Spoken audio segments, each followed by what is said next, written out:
I really appreciate Fashion City and Nedco for doing this. I feel like this is just exactly what the industry needs. We need to be able to be having these conversations about capacity development for digital marketing in a time where digital is everything. So really, really big up to Fashion City and Nedco for pulling this thing together.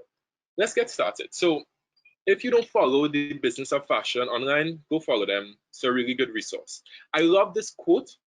Some are taking the time to channel their creativity towards new outlets, while others are simply spending time feeding their social media feeds by recycling and repurposing old portfolio work to leverage the uptick of Instagram activity, maintain their profiles, and better position them for work when things eventually return to normal. The freelance market may look different even when things return to normal. So this really is a quote that is talking about what has happened since the pandemic.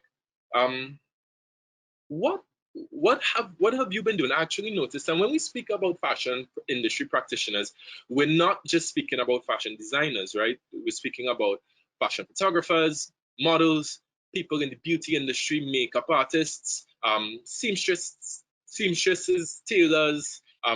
The there's a long line of fashion industry practitioners, and I noticed Karen Riley posting regularly a lot of older content, a lot of content that he did some time ago to keep his Instagram feed current and to keep it pumping and relevant, even though he doesn't necessarily have the ability to go out and do photography as freely as he would have been able to pre-pandemic. Can somebody tell me how have you, just give me one example of how you kept going?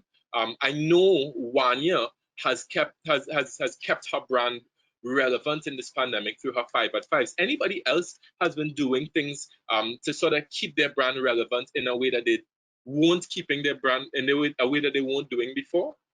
I much prefer to hear your voice than to read, but I will read anyway. I'm seeing a lot of yeses. I'm seeing there's a lot of video archives on YouTube.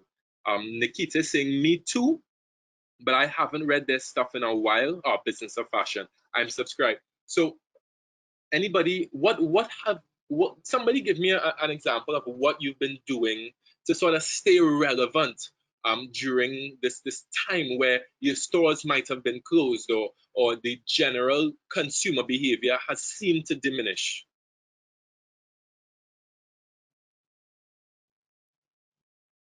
Kiran is saying, I'm sewing plenty masks. How have you been staying relevant, Kiran? How do people know that you're sewing masks? How do people know to get masks from you? Well, I am I have a lot of content. Even during the pandemic, we do photo shoots. So there's a lot of photos, and we'll advertise the mask. And when a customer purchase the mask, we will tell them, if you could send up, if you would like, you could just send a picture of you wearing the face mask, and then some of them even do videos. So my content is very good on Instagram and Facebook, so that's basically what we're doing. And in the meantime, I'm doing designing for my new collection.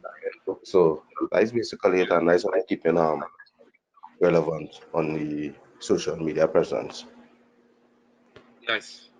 Let's see, I have another message. Christy is saying post comments and getting through COVID, posting old pictures, posting new pictures. So people are staying alive. People are staying relevant.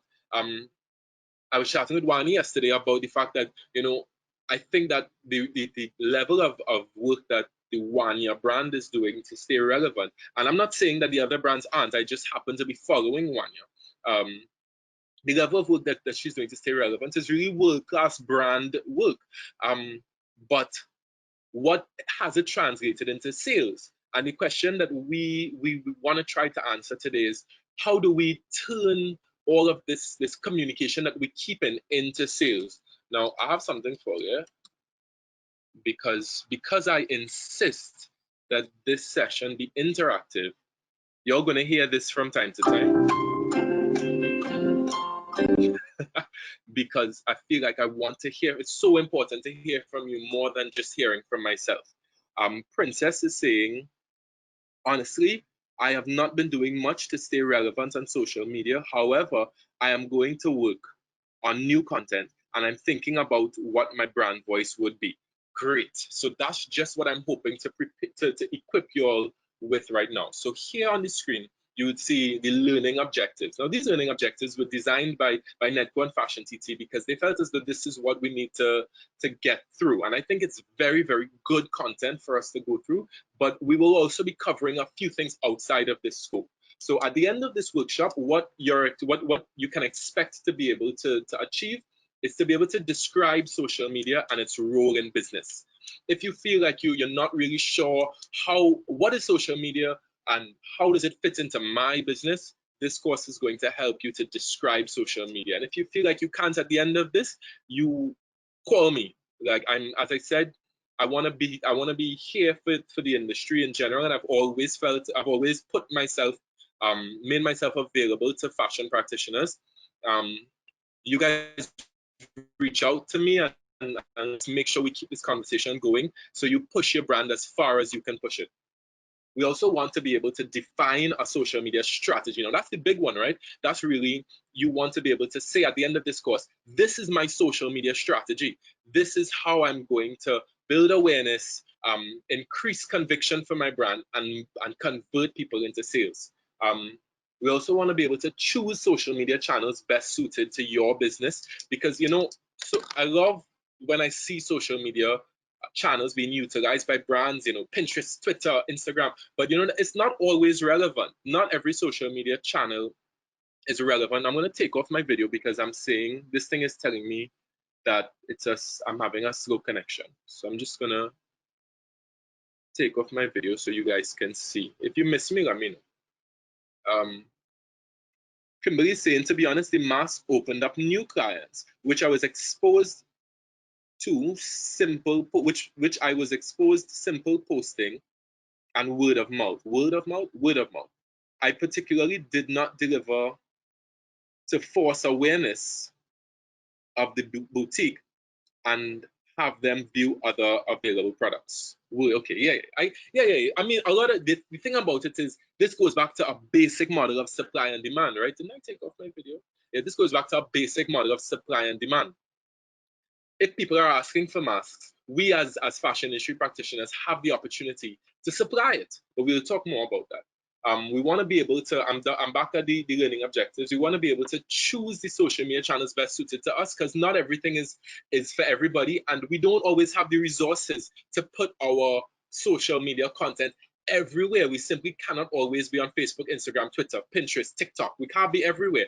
But what we can do is understand fundamentally what each one does for us and how we can really master the ones that we can master.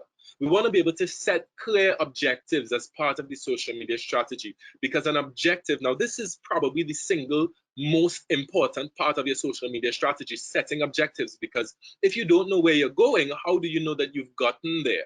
How do you know that you're performing in the right direction or creating the right content if you haven't set a clear set of marketing objectives for yourself? And marketing objectives are not always the same as sales objectives. You have to be able to appreciate what is this content supposed to do.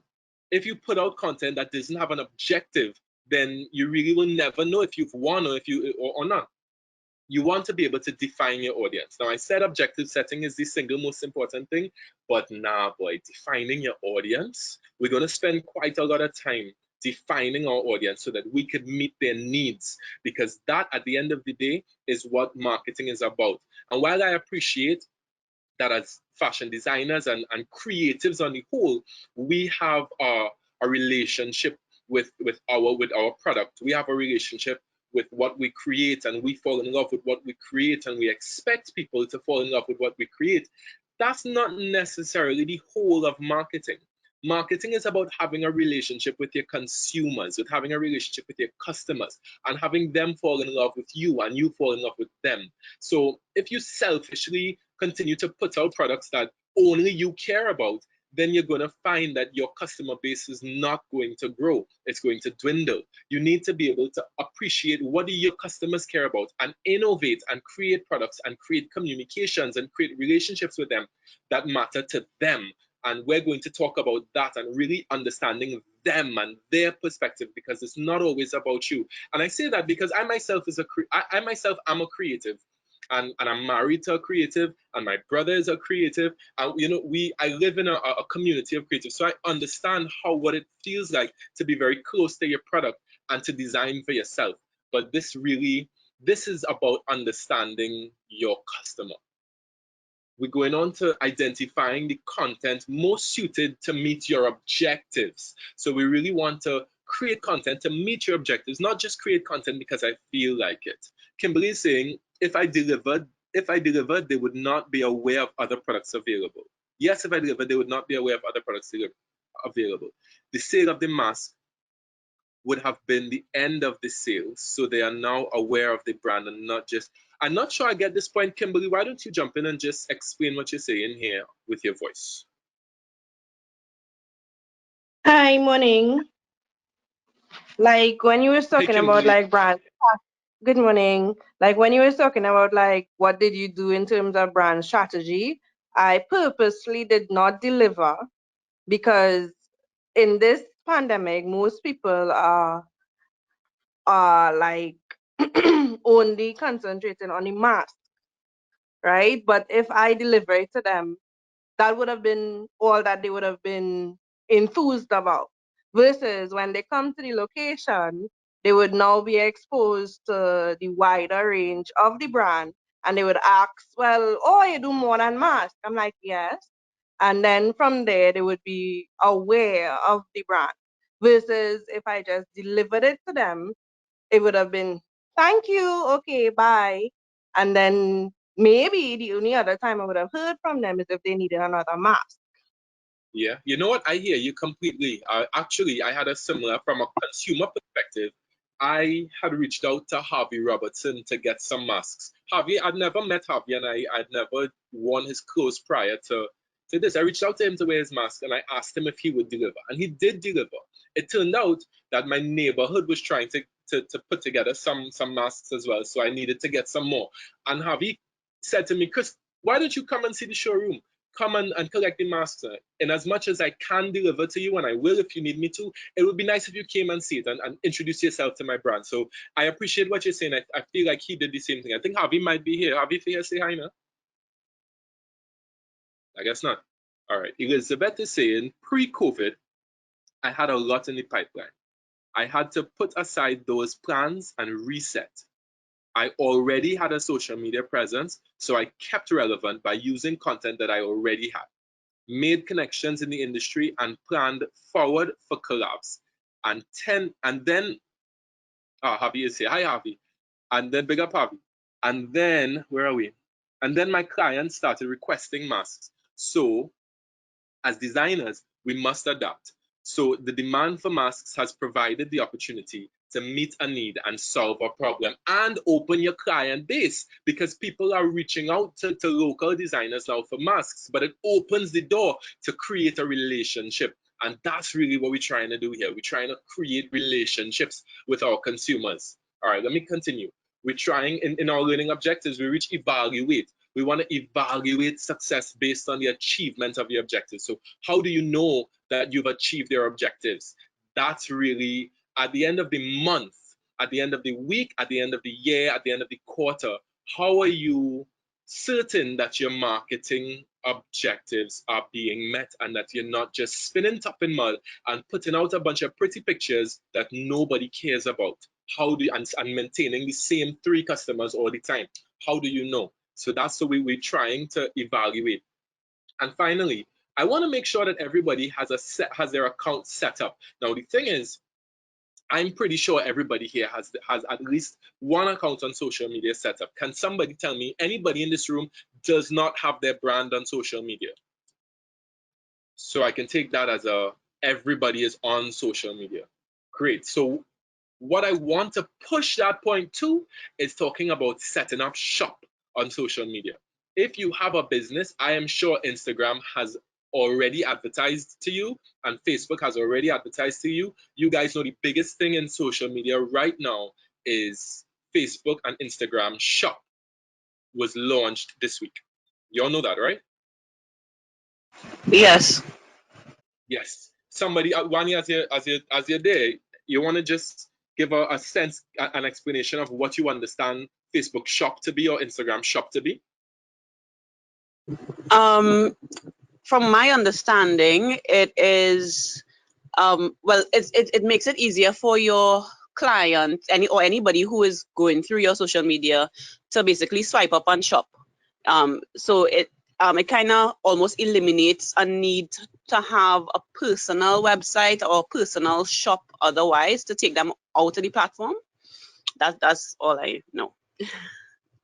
Facebook and Instagram Shop have somewhat replaced the need for an e-commerce website. For those of us who don't yet have e-commerce websites in place, Facebook and Instagram Shop has made it easy for you to simply upload your products. So you take photos of your stock, upload your stock, add a price, and have commerce right there on your site, or at least requests for orders. You may not necessarily have an e-commerce system in place with your bank. And by the way, Republic Bank is having a seminar. They tweeted about it this morning or yesterday. They're having a seminar on setting up e-commerce for your business next week, Thursday, I think it is. So just check out Republic Bank's Twitter, and that should give you there's a seminar, webinar on setting up e-commerce. So we still have to set up e-commerce. We still have to be able to create e-commerce with our banks, but we can allow our customers to place orders right on Facebook and Instagram. And it's very, very simple to set up. I actually have a short video at the end of my session just to show you how to set it up on Facebook. You have to have your Facebook account linked to your Instagram account, and you have to set it up through a computer. So by the end of this course, you should be in a position to set up your Facebook and Instagram shop. Yes, Nikita Gomes, I'm not saying don't have your website. I totally think that having a website is a valuable and pivotal point of your digital strategy, but not everybody does, and not everybody has the technical skill or the financial ability to have a website erected. So Facebook and Instagram is sort of bridging a gap for those of us who can't. But I mean, for sure, if you want to elaborate on that, jump in, because as I said, I don't want to be the only voice in the room. You know, I want us to talk.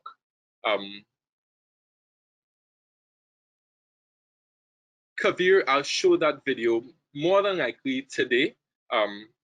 And in addition to that, by the end of today, I think Fashion TT is sending you guys these slides, so y'all have all my content. But it really depends on how the flow of the conversation goes, because I want to make sure I bring individual value to everyone. All right, let's jump in. What conversation is your brand having online? So we start in this talk about branding, because at the end of the day, that's what matters.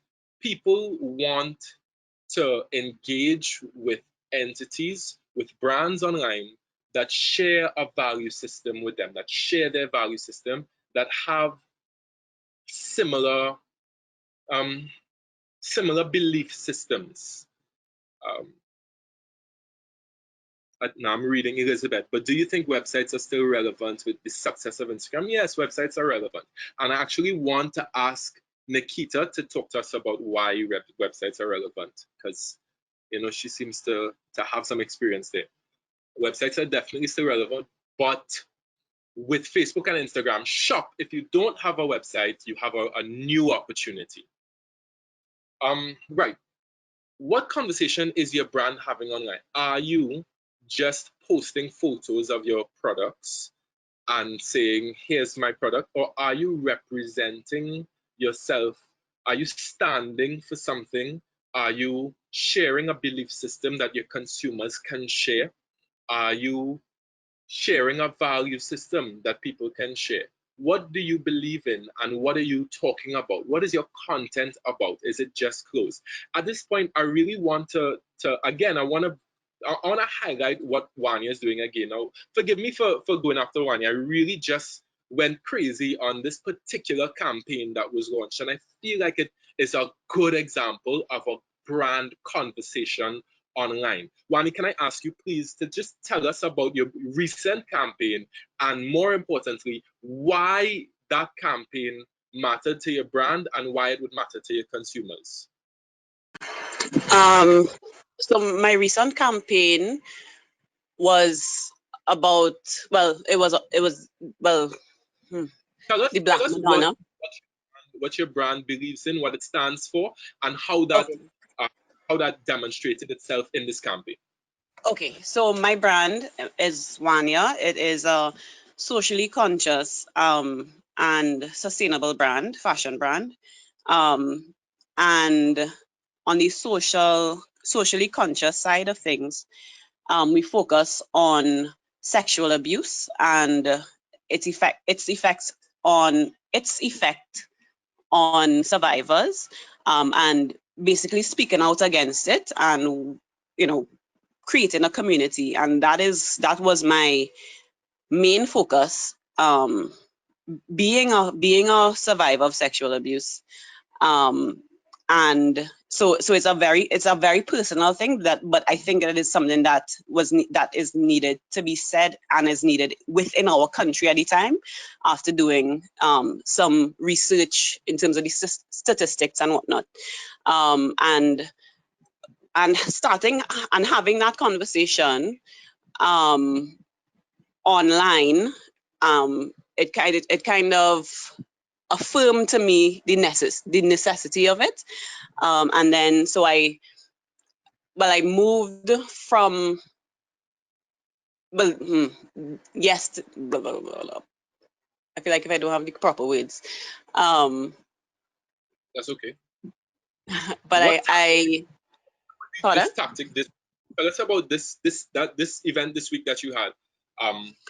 Okay, so the event that I had this week was a fireside chat, and it was a very small, personal event, just about 20 people, survivors of sexual abuse, coming together and supporting each other. And well, yeah. So thanks, Wani. The reason I asked you to explain that is because now, when I put on a Wanya garment, I am now representing a belief system, which is invaluable, which is what allows for premium pricing. That is what allows for people to represent your brand in a way that, someone who is just posting photos of their products could never do.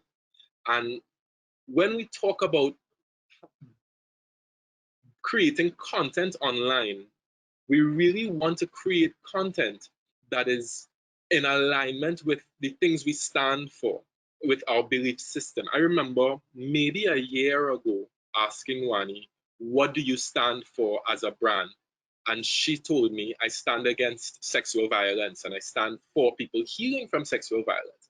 And how that represented itself in a brand that is creating a community of people who are learning to heal, a community of people who are learning to support people who are learning to heal. I mean, it's not necessarily going to be for everyone, but it is going to mean everything to the people it means something to. And so that's why I wanted to start the conversation on that brand. And I like that you use the word sustainability, Wani, because branding on the whole is a sustainability mechanism, because when you're able to create a brand that resonates so powerfully in the minds and hearts of your consumers and communicate that power online and bring that community together online, it means that you're investing in a sustainable model. You're investing in loyalty. You're investing in people wearing your products proudly and people wearing it consistently. And that really is a great place to start, because that's something that we can do online. We can enter and create conversations online that really support sustainable brand development. So I really wanted to start there. And this slide on the screen here speaks to a bit of a scope of the digital marketing arena.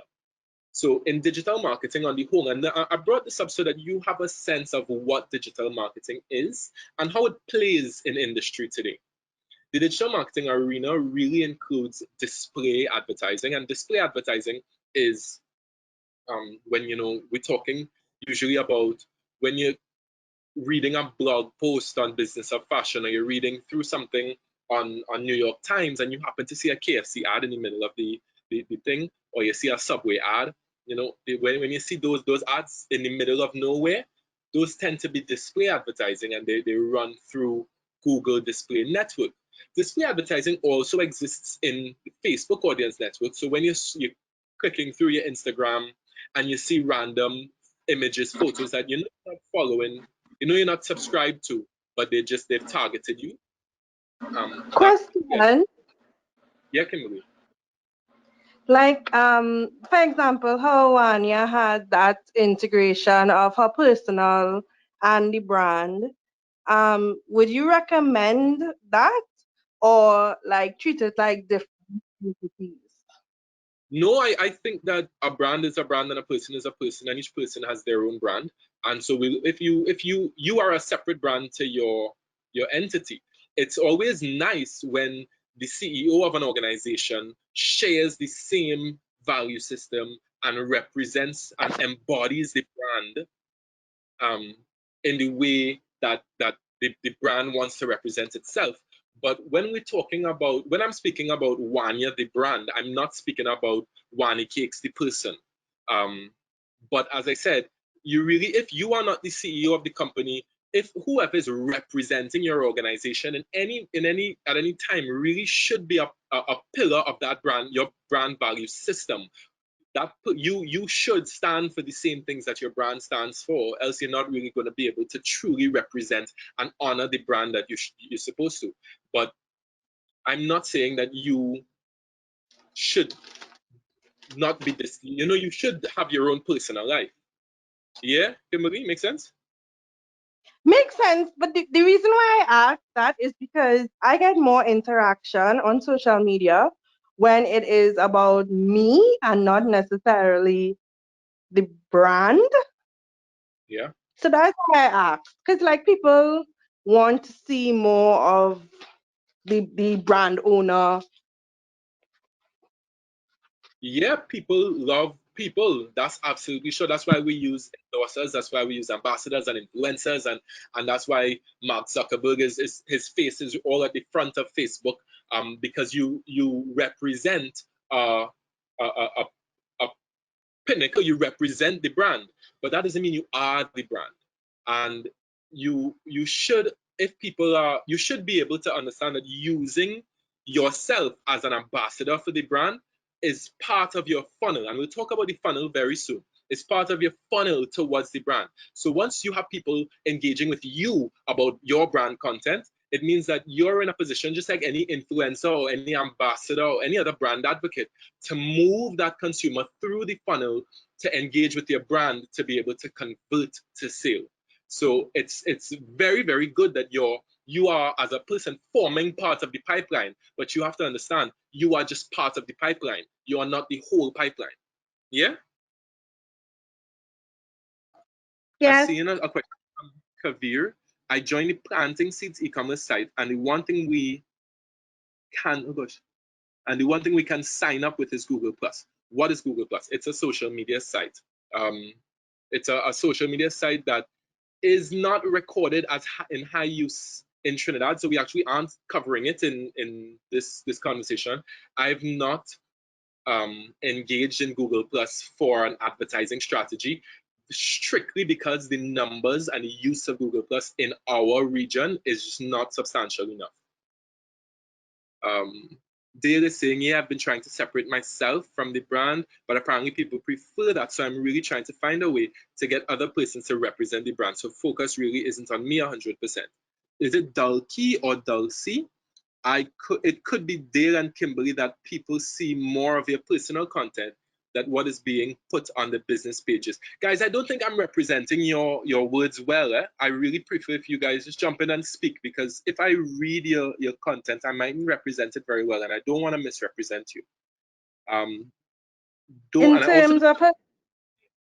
In terms of her question, I don't necessarily post my personal life, but from the time you do like a video or an image of you at a shoot or anything like that, to me it gets more interaction than the actual shoot or item for sale. That is what I meant. I don't post my personal life.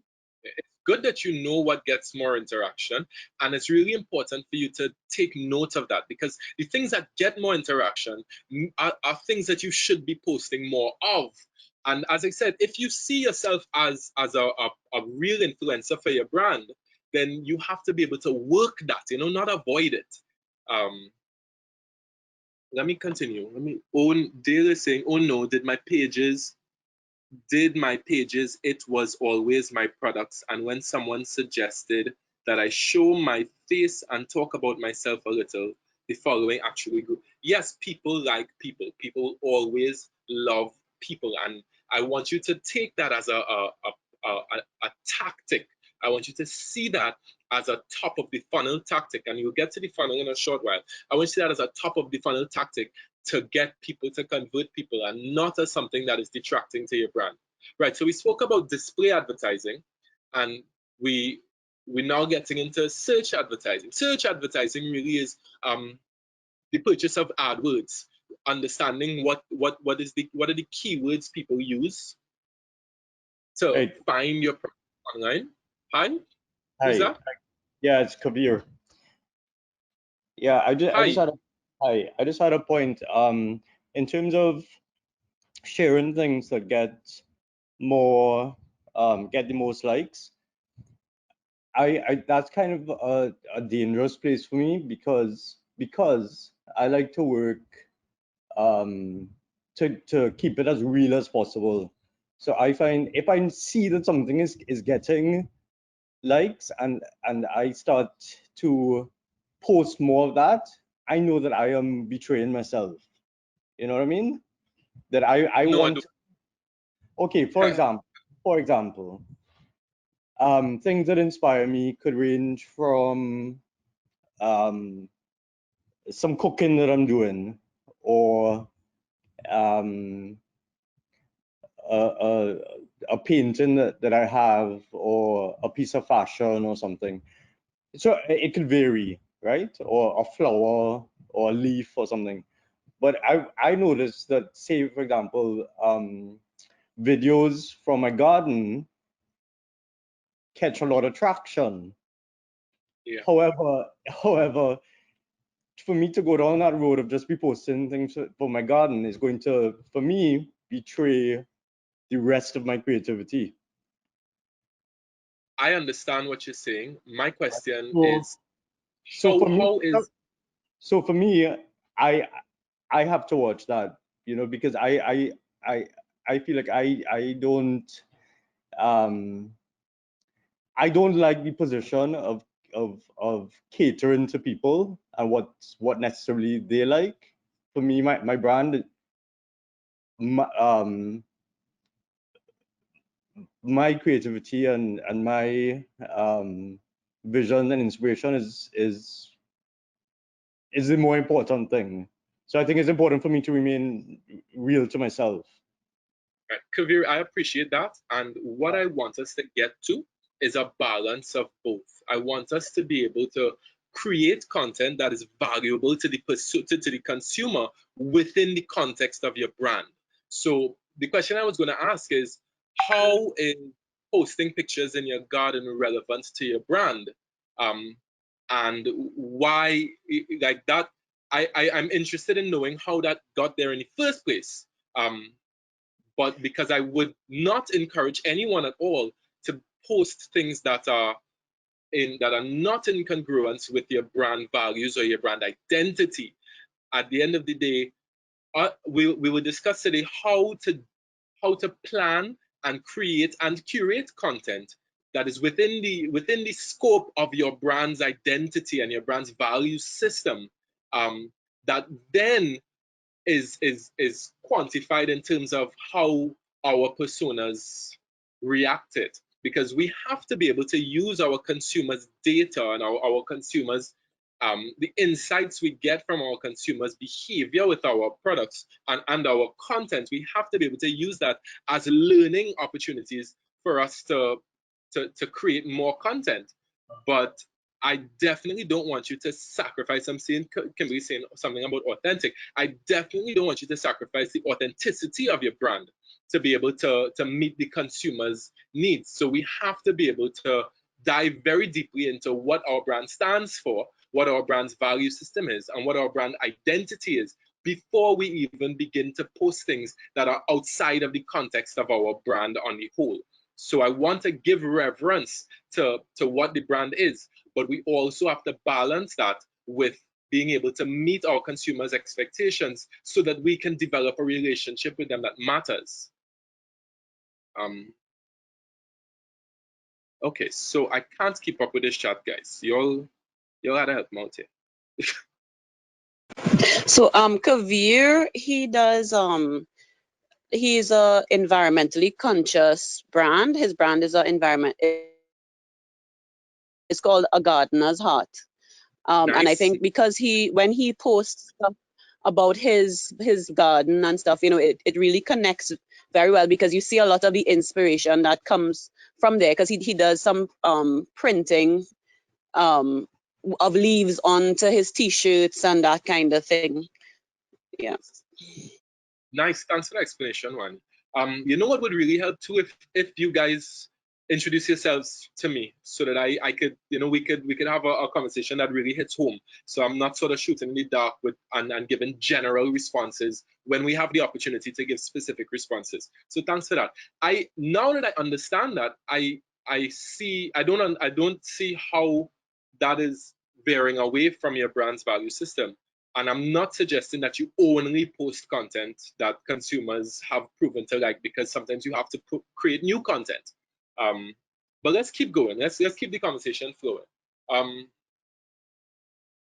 We spoke about display advertising and search advertising, and social media now really is this question of creating content for social channels that really are defined by the sort of three-way communication. Social channels are really defined by the ability for a brand to speak to a consumer to speak to a brand, and consumers to speak to other consumers. That idea of that triangulated kind of conversation, where I could speak to Wani, Wani could speak to me, and I can speak to Kavir about Wani.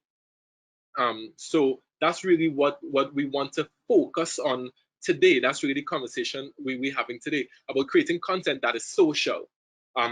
We talk a little bit about search engine optimization as well, and search engine optimization really is around appreciating your user's intent and being able to create keywords and build your content in a way that is well received by search engines, because search engines all work with an algorithm, and that algorithm usually is trying to create a situation where consumers consume more content, and so they have to keep delivering content to consumers that they are interested in. So you, in an understanding of your consumer and the consumer you're trying to reach, you have to put out content in a way that is interpreted by the search engine to facilitate them displaying your content in front of your consumer organically. That's really what social media, what search engine optimization is. Your website, which of course remains important, is a really great hub for social for online activity, and really facilitate a lot of different digital marketing activities. For example, you can't run a Google campaign without a landing page, without a website or a domain that you own. You can use a domain from a Facebook page, but it's not necessarily going to give you good returns. The algorithm is going to have it perform poorly as compared to if you had your own website. So having a website is still best practice in the industry. And finally, content marketing. And I have the YouTube logo there, but content marketing is blogging, it's video creation, it's creating content in a way that is easily consumed by the consumer of today. So we want to talk a little bit about content marketing, and we'll speak a little bit about blogs and a little bit about video. But for the most part, we're zooming into social media strategy today. So I want you guys to just appreciate the overall landscape and then zoom into strategy. So before I move on, let me read through these comments. This chat. Kavir is saying, do you get more traction on IG if you post the ad from IG, or is it the same as if you run the ad from Facebook? Well, IG and Facebook pretty much work to support each other. Utilizing a Facebook Business Manager campaign, an integrated campaign with Facebook and Instagram through your Facebook platform, I suspect will give more optimized results, because if you use the automated ads option on Facebook, it's going to show your ads to people who are more likely to consume it, and it's going to present the ad to people who are more likely to click on it. So using that platform, that automated ads platform through Facebook, usually gives more optimal results, and going from an Instagram account is not necessarily always going to give you as optimal of a result as the automated system. So if I were to answer your question straight up, I would say run the ad through Facebook. Make sense? Anybody has any other experience that they want to add to that specific question? Because that's just from my experience in running ads. My experience, Chris, is that okay, so I've run ads on Facebook, and it was linked to Instagram. However, the number of views, so I thought it would be the money that I paid would be split equally between Facebook and Instagram.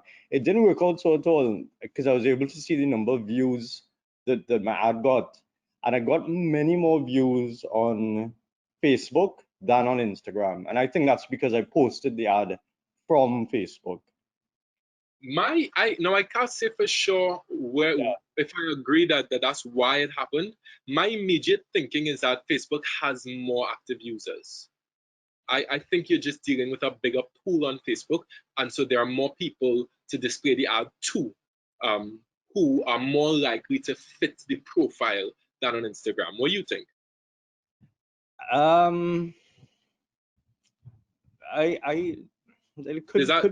It could be it. I mean, I still lean towards feeling that if I started the ad on Instagram, it would have gotten more traction on Instagram. But I mean, I guess the way to know is to try it. Yeah, exactly. And that's the thing about digital marketing on the whole. Data is specific to the campaign, it's specific to the product, it's specific to the consumers, it's specific to the time you've done it. There's so many variables that, we could never really answer most questions as this is a general rule of thumb. The general rule of thumb is test it. We have to be able to put things out and run A/B tests to see which works best for your group, your clientele, and your brand. So let's get into social. These are just some general social channels. By no means they're not all the social channels, but there's some general social channels that we should be aware of and we should know. Is anybody seeing anything on this slide that they've never seen before? So let's run through. We start with Facebook. Facebook features a news feed, groups, pages, messages, basically everything: photo, video content, short and long form written content, links, blog form. The sky's the limit with Facebook. Facebook is built as a marketing platform for us. That's the purpose of Facebook. It's a channel, it's a media house. So it's always going to evolve to support us. It's not a by the way something that, oh, people are here and we're over here trying to use Facebook to beat the system. No, Facebook is an engine for advertisers. It is an advertiser platform, and its predominant revenue stream is based on us using it to advertise to reach our consumers. So Facebook is a really primary sort of social network. It's a primary media channel, and dare I say it's the most important media channel for us to be using. So yes, a lot of us are saying, oh, who uses Facebook anymore? Everybody If you don't have a Facebook account, then let me know. Everybody uses Facebook. It is by far the largest social platform in the world and in our country. And so it's really important that we have a sense of what's up with Facebook and how to use it. Also important to note, Facebook owns Instagram. So Instagram is an extremely powerful tool. Just getting, I think it's at 1.8 billion global users right now. I'll tell you the local numbers in a short while. And Instagram really allows for photo and video content, short form and long form written content. Now IGTV allows us to have long form video content. And really Instagram is about getting people to halt on their feed with beautiful content. I think that it started there and it still remains there. Beautiful content is still at the heart of Instagram, especially in particular at the heart of the Instagram feed, the Instagram news feed. However, Instagram stories are telling a different tale, and Instagram Live is telling its own tale as well. So we as creatives have to be able to identify, how do we want to use Instagram stories or Instagram highlights or Instagram Live or Instagram newsfeed? How do we want to use it? There's no right or wrong way to use it. But what I will tell you for absolute certain is that Instagram rewards profiles that use their tools. So a profile that is using highlights and using the live and using stories and using feed and using IGTV is going to perform better than a profile that is not using those features. I tell you, Facebook also does that. If you use their features, they will, especially the newer features, if you are brave enough to use their newer tools, it's going to present you to more consumers. So you want to really dive in to using the different tools, and there is no right or wrong way, but I am saying you have to sit and apply your creativity to highlights and to stories and think to yourself, I have a campaign. How am I going to have that campaign express itself on stories? How am I going to have that campaign express itself on a live shoot, if I'm going to do live at all? Because just because everyone's doing live doesn't mean we have to do live, guys. And how do I express it? How do I express on the feed, and how do I express on IGTV? And that's really, it's up to our creativity, how we use the tools. But the thing is, using the tools is an actual tactic that gets you up at the top of people's feeds. Let me jump into questions. Oh, good. Kimberly saying, I've never used ads, but Facebook for me, PLP, more like and comment. People, more like and comment, but IG people are quicker to jump in DMs to purchase and are more direct, and people pay more attention to my personal page than my company. Well, that's just, for me, Kimberly, that is good information to know about your consumers. It doesn't mean that that's the general behavior of Instagram and Facebook, but it means that that is something that you need to learn. One of the most important things about social media strategy on the whole is this concept of listening, this idea of understanding. If people are jumping into your DMs on Instagram, then it might make sense to set up a system where you're able to serve your customers through Instagram DMs, because that's where they want to be served. And the fact is, you know, we are in a time where people are expecting to be served the way they want to be the way they want to be served. That is the global expectation. When you go to Amazon, or when you go to any other global or international platform, you expect to have a personalized experience. You expect to be able to speak to someone and they respond. You expect to have updates on your transactions. And I'm not saying that you need to offer the Instagram, the Amazon experience, but I am saying that your consumers are coming to you having had a certain set of expectations created by a global movement of digital marketing on the whole. Where are we? When you're saying you're so right, serving customers, they want to be served. Yeah, I really I truly believe that we have to understand our consumer. And as I said at the beginning of the session, I myself am a creative, my wife is a creative, my best friends are creative. So I understand what it's like to really want to represent your brand in a way that might come across maybe even esoteric to consumers, because you want to represent your brand really, really well. But what we're doing here is demonstrating. Now, I'm a brand man. I love not ever stepping out of your brand guidelines, never stepping out of your brand guidelines, and never step out of what you believe in as a brand value. But that doesn't mean that you can't serve your customer the way they want to be served. It doesn't mean you can't balance it. Let's continue. Twitter, love Twitter. There's a character limit. It used to be 140 characters. They upgraded it to 280 characters. Fast-paced, brevity. Brevity coming from the word brief. The fact about Twitter is that your tweets last about 12 hours. So if you don't want to tweet something once a month and find yourself getting a whole lot of attraction, you're not going to get a lot of traction from Twitter if you're not using it very regularly. A lot of people don't use Twitter. They think that Twitter is not relevant in Trinidad. Well, I have news for you. Twitter is extremely relevant in Trinidad. And you know who is on Twitter? The media. The media is on Twitter every single day. You will see, yeah, Trump. I'm speaking about Trinidad in particular, but yes, the Trump and the global media are also on Twitter.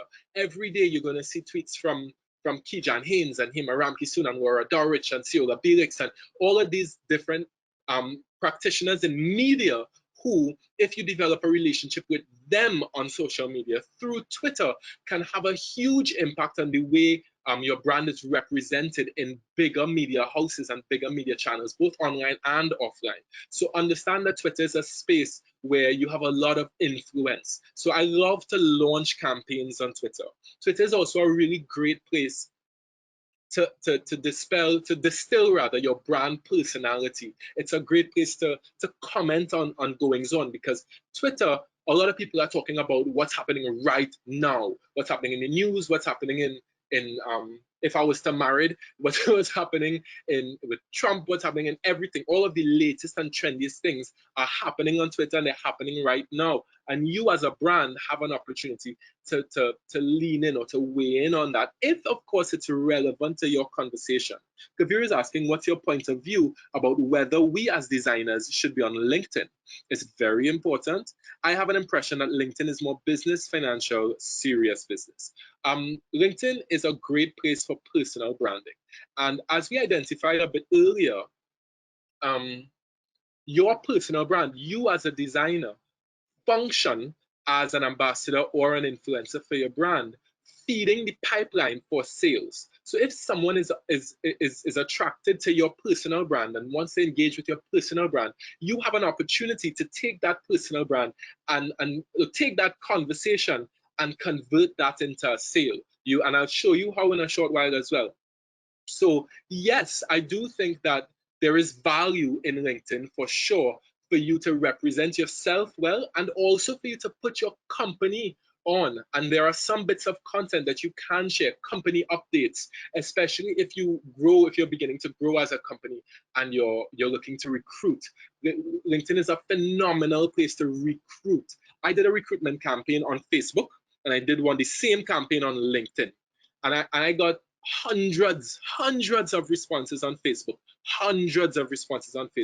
and I got one response on LinkedIn. Guess who I hired? I hired the person who came in on LinkedIn. Why? Because LinkedIn's algorithm for professional connections is better than any other algorithm on the planet. And so they're able to really see what people are interested in, what experience they really have, and how and whether it weighs into the experience I'm looking for. And they're so good at connecting people. So I really think that there's value in LinkedIn. Nikita is saying, Twitter is my space. Nikita, talk to us about Twitter. The vibe is so different from Facebook. Facebook has gossipers, Twitter has a gold medal debate team. Please, Nikita, give us an anecdote of how, and your voice, of how you use Twitter as a fashion industry practitioner. No? Nikita, we can't hear your voice, girl. My background is not conducive for talking. Okay, all right. Your neighbor playing loud music. All right, Nikita. But maybe you could type it and I'll read it out. But that's so good information. You see, what is so valuable is hearing from each other how we use the different platforms. That's how we're going to help each other. That's what's going to matter in today's session. So I really need you guys to share your experiences. That's so valuable. Right, so I'm going to move on from Twitter and jump to MailChimp. MailChimp is not the only mailing platform that can be used. It's a personalized email management platform and email data platform. And I put it here because it by itself is not a social platform because it does not allow for consumers to speak with each other. But it does allow you to launch campaigns through MailChimp that launch into Facebook and Instagram one time. So you can manage your entire social campaigns through Nikki trying to cuss him up. You can manage your entire social campaigns through MailChimp, which is why I put it here.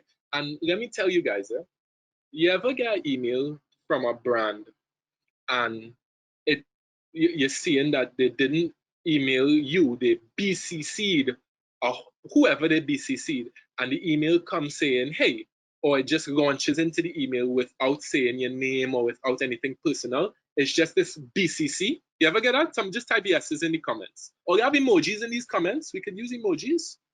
Right. So we've seen those BCCs. I'm gonna ask the next one. Oh, who's this speaking? Somebody saying something? Well, I was just gonna say IFTT is if this then that. So you basically, if it is you, like if you post on Instagram, it can share to different platforms as well for you. Right, perfect. I get it. Right, so I'm gonna give you a next example. You ever get an email from a brand and they email about 100 people and you've seen everybody email address in it? You know what I like to call that? Tacky. If you did that, I'm sorry, I just called your tactic tacky. You could move on from being tacky now. You can use platforms like MailChimp, which would allow you to input your name, your first name, your consumer's first name, their last name, their email address, and send out emails very much like Mail Merge in Microsoft. Send out emails that are personalized, which make people feel a bit more close to the brand. I get emails from KFC saying, Chris, it's Tuesday, let's have whatever it is they're selling. And the thing about it is, even though emails on the whole can feel a bit spammy, the standard for email has been set. You have to be personalized. You cannot enter into an email conversation with somebody in 2020 and it's not personalized. Why? Because it's unethical to steal people's data and use their email addresses without their permission. So using a personalized email platform like MailChimp allows you to demonstrate that you are speaking to people who have opted in for your email first to begin with, people who have subscribed. Many people are asking, how did KFC get my email address? I didn't give it to them. Many people ask me, how did Kamala get my email address? I didn't give it to her in the political campaign, which I like to talk about too, because that's some interesting marketing that comes in for political marketing. And digital is crazy right now. So we really want to be able to sustain and maintain a standard of personalization and ethical email marketing through subscriptions. How do we get subscriptions? We ask people, hey, subscribe. Do you want to get information from me? Give me your email address, and then you begin a conversation with them. Emails only become spammy when people don't want it. Let me see what Kabir is saying. Yes, but it's still BS because you know they don't really know. They know, but they really do know if you give it to them, if you have a relationship with them. And that's really the core of what I'm trying to say. It does feel better. The core of what I'm trying to say is this is about relationship building. This isn't about spamming, you know? Right, so we're down to YouTube. YouTube, I love YouTube. YouTube and Google. YouTube is owned by Google.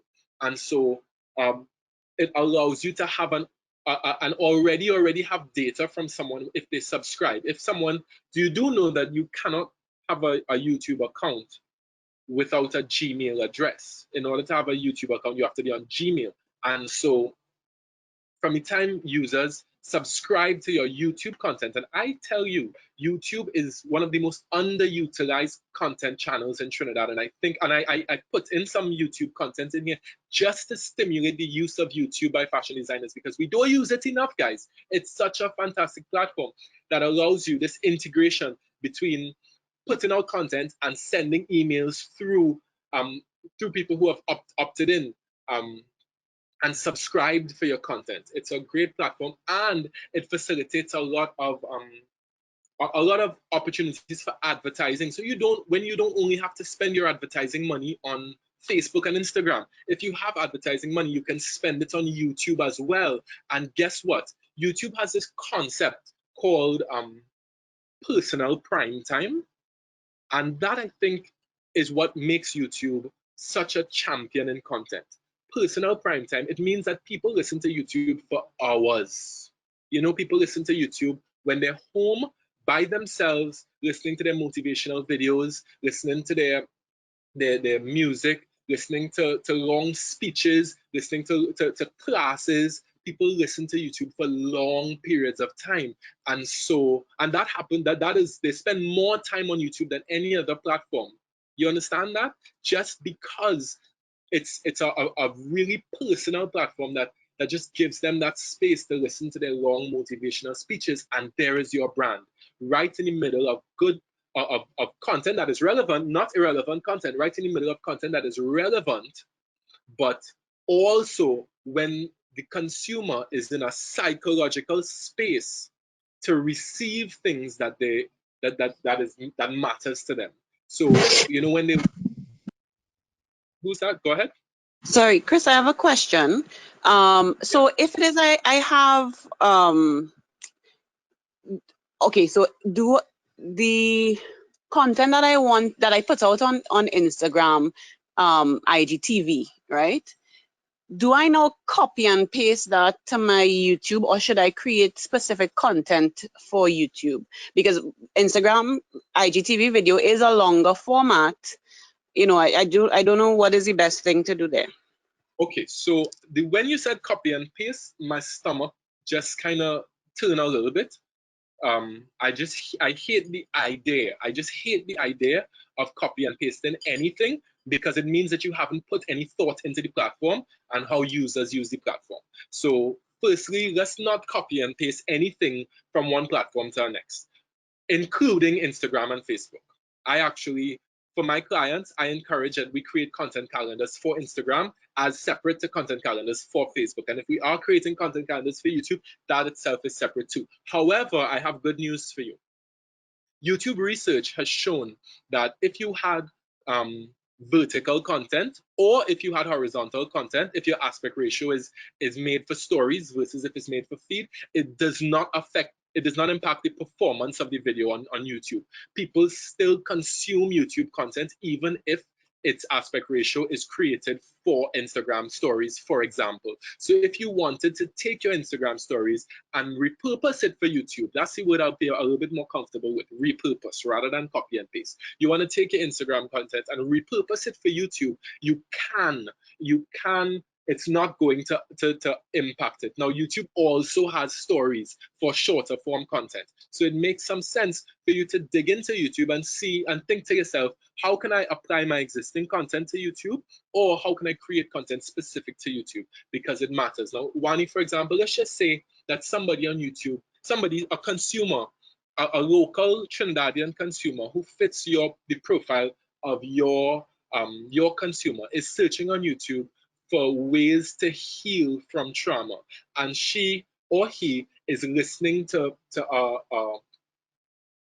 talk from a motivational speaker or a TED talk about ways to heal from trauma, and there is a 6-second video that comes in between that promotes a webinar being done by a fashion designer in Trinidad about healing from trauma. Sign up now. Do you see how that fits perfectly into your pipeline? Do you see that it's about connecting with Yes, that makes so much sense. yeah. So is it Dulcie or Dulcie? I really hate pronouncing people's names badly. I just want to read the chat. Or Dulcie. This person says, yes, I know people who are YouTube for hours. You are so right. Even I am on YouTube to learn a lot of stuff, mostly tutorials. As you're speaking, I literally just got digital marketing mail from YouTube, from Newsday. Yeah. I think you can change aspect ratio with InShot app. That's a great idea. Yeah, so there are definitely apps. Thank you, Michelle, for sharing that. There are definitely apps that could help you edit your videos and edit your content so that you can repurpose it, which is what I'm talking about. Let's not copy and paste. Let's look at ways to repurpose content. So that's YouTube. So we see how valuable YouTube is for those of us who aren't using it. And I know we're not using it enough as an industry. LinkedIn. So we talked a little bit about LinkedIn. It's a great place for personal branding, and it's a great place for your company to represent itself, especially in spaces for recruitment branding and other sorts of recruitment and making big connections. And YouTube is also a really fantastic international space. Wani, you spoke a little bit about making international connections. It's a great place to blog. I tell you, I actually used to blog on, and I blog on digital marketing. I generally like to rant. I speak a lot, I blog a lot. If I experience something that I think has to do with branding, I blog on it. And I used to blog on WordPress. And I stopped blogging on WordPress, and I now blog exclusively on LinkedIn. I use LinkedIn's articles because LinkedIn has extremely great SEO, and because it has the reason it has great SEO is because people show up to LinkedIn every single day. People don't show up to WordPress every single day, so the traffic on LinkedIn is ridiculous. And LinkedIn supports my blog by helping my articles to trend within LinkedIn. I actually recently wrote a post the other day, and for the first time, they sent me a message saying, "Hey, Chris, this article is trending." I was jumping for joy. I was like, "Hey," so LinkedIn is great. It's really great for long form written content. So let's say, for example, let me say, Kiran, your brand is about environmentalism and environmental consciousness. Now, I'm not familiar with it, so don't let me put my foot in my mouth. Interrupt me if I'm saying shipping it. Your brand is about environmental consciousness, and then something happens that you as a brand, that the brand feels very passionate about, that isn't necessarily tied to a campaign.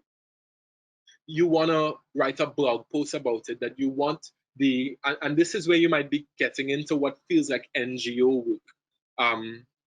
But you want to make a statement about your brand. And many times that makes such a huge difference when you're able to make a statement about your brand that either brings value to your community in some way, or expresses your brand in a way that you can't necessarily express it from a short form Instagram post.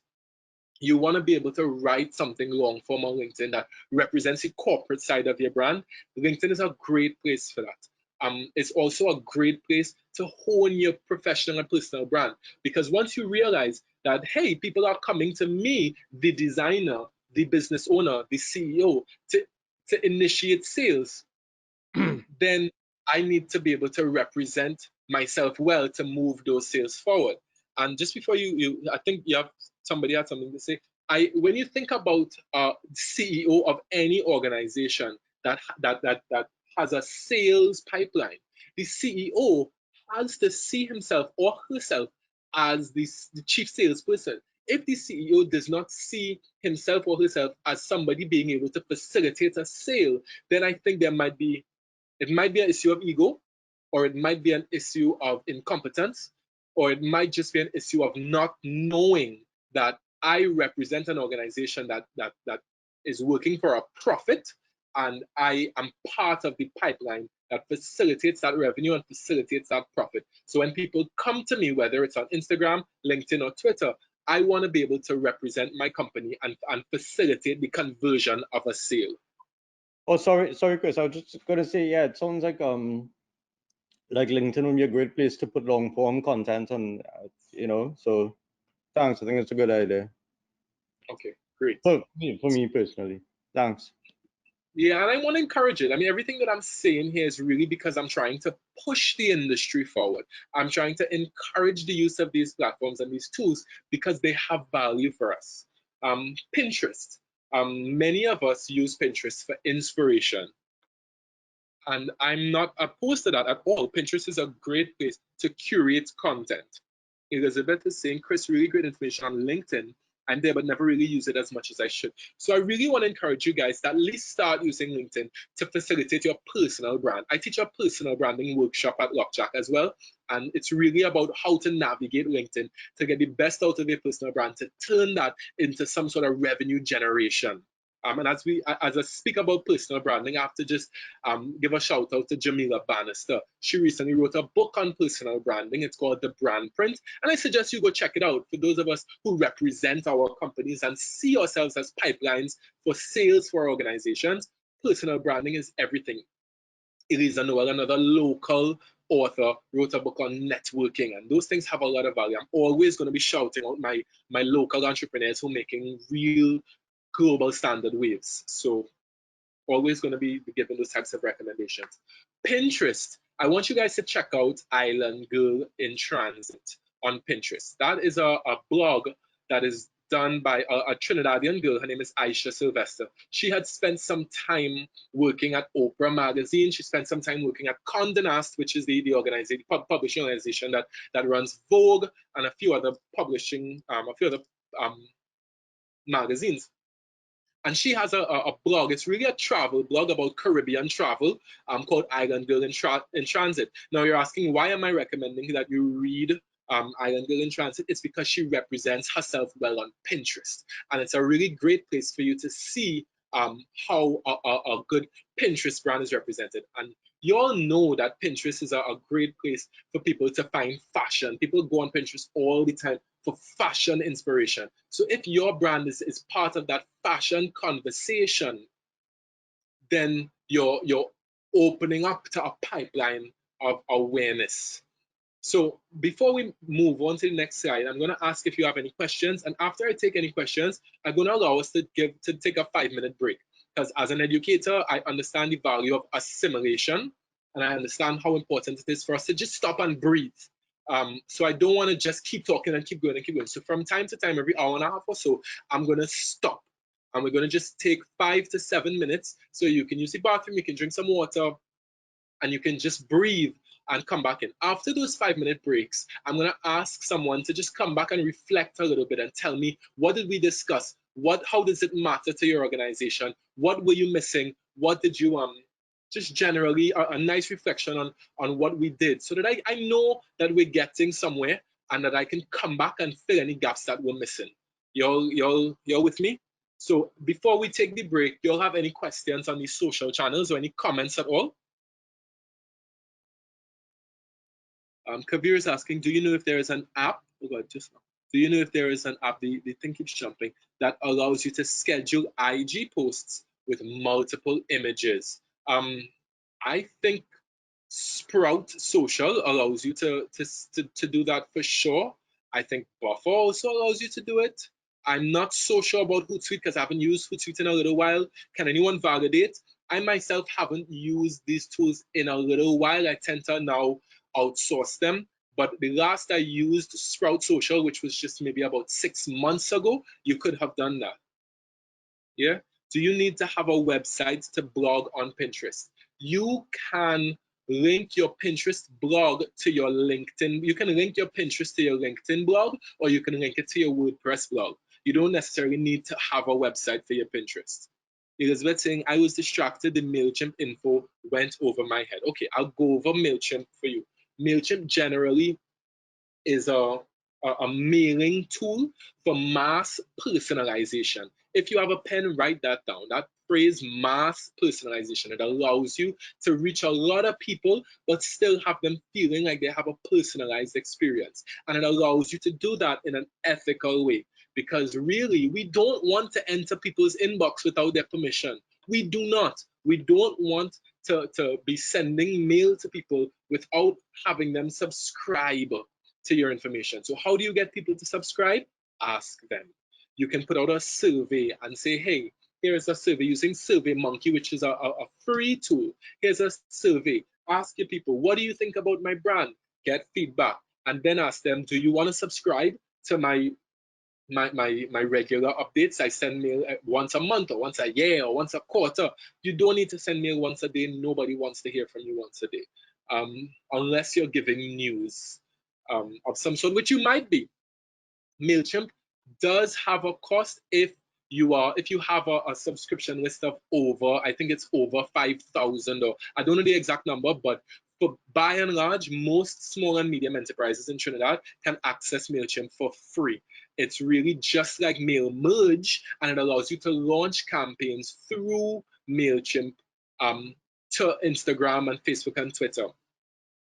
So you need a website for Pinterest. So that's generally MailChimp. MailChimp is a really powerful tool that I really hope that you guys use, rather than just taking all the email addresses you've gathered and sending out a BCC or sending out an email to everybody on the email list. That's just tacky, guys. It's just tacky in 2020. So what, all of these tools, you can just jump onto YouTube and say, hey, how to use MailChimp, and watch a 5-minute video, and it'll give you a little bit more insight. Candice is saying, Chris, I have a lot of walking sand referral clients. I don't know what that is. However, I'm presently transitioning online. So how do I drive traffic in that direction as opposed, or walk-ins, and as opposed to the, okay, so what we need to start doing is building an email database. We need to start building an email database, and we need to start communicating, because it's a really simple way to move people from offline to online.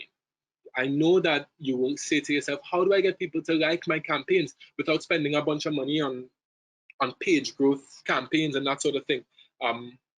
MailChimp really helps with that. So let's say every time you have every new customer you have, ask them for their email address. Ask them if they'd like to subscribe. Every campaign you run, there's an opportunity. And we'll go through it. See if you can get people to give you their email addresses, so that you can have them begin a relationship with you through MailChimp. And then you can mail out. Sorry for saying it's tacky, guys. If you've done it and it's tacky, I'm sorry, it's tacky. You can mail out your Instagram profiles and begin building your community through subscriber emails. And the way you get email addresses, ladies and gentlemen, is to ask for them. I worked for a company called First about 5 or 6 years ago, and when they hired me, they challenged me to get 100,000 people to subscribe to a search platform that was made for the Caribbean that had not been launched as yet. So I was like, what? You haven't launched the platform, but you want me to get 100,000 people to sign up to it, is what you're saying to me. And they looked at me dead in my face and they said, yes, I need you to get 100,000 people to subscribe to something that they don't know. So what I did to do that is I created a brand story. So we created this brand story that told people about what we believed in and how we saw the world changing if we could work together to come online together and join a digital movement in Trinidad and Tobago. And how I communicated that is we hired 40 interns. It was just brand ambassadors, and I don't want to talk about how much they were paid, but they were interns. They were young UWI students who were excited to be part of an organization that was growing, and they were getting credits for internship. So they were not paid top dollar, but they weren't underpaid. But we hired 40 of them to literally walk through the streets and tell people this brand story and ask them to give us their email address. And that, coupled with a few other tactics, was how we got to 100,000 people to sign up to a platform, because we understood the value of communicating with people via email on a platform that they opted into, that was ethical. So I'm going to stop here and we're going to take a break. It's now 10:48. We can take a 10-minute break and come back at 11. It's 12 minutes, come back at 11. So you just have a chance to stretch. And what I'm asking is that you just take a couple notes of what stood out to you and what wasn't so clear. So that when you come back, we're going to start with you telling me what stood out, so that I have a sense of whether we're getting somewhere or not. Make sense? Yes, Chris. Before we go, one of my questions was, now I like all the different platforms they're showing us to use on advertising, But the thing is, sometimes with me, these things just fill my phone. So what do you think is that other way I could use, like the laptop or something, or Yeah, if you could just tell me. Mhm. I'm all for using your phone, because if we have to be able to be mobile and to use our phone on the go, and to be able to use those applications on our phone easily, so that we're not restricted to creating and posting and editing and dealing with our content from the computer. But I'm sitting here around me with two screens in front of me because I operate best on my laptop. And most of these platforms, including the Facebook system, has features that are only on your desktop, that you cannot, your desktop or your laptop, that you cannot access on your mobile phone. You have to, for example, set up Facebook Shops via your laptop computer or your desktop computer. You can't set it up on your phone. So you have to be able to sort of Okay. navigate both. And I find in many cases your computer is quite easy to use. So you had to kind of be able to fit Okay. on both sides. All Okay, right, so thanks. Yeah, we Christian, ready? one more thing. I in Yeah. the class very, very interested. And yeah, and you're right. This is one of the most important things we had to be learning now because everything is online. So yeah, thanks. Yes. I appreciate it a lot.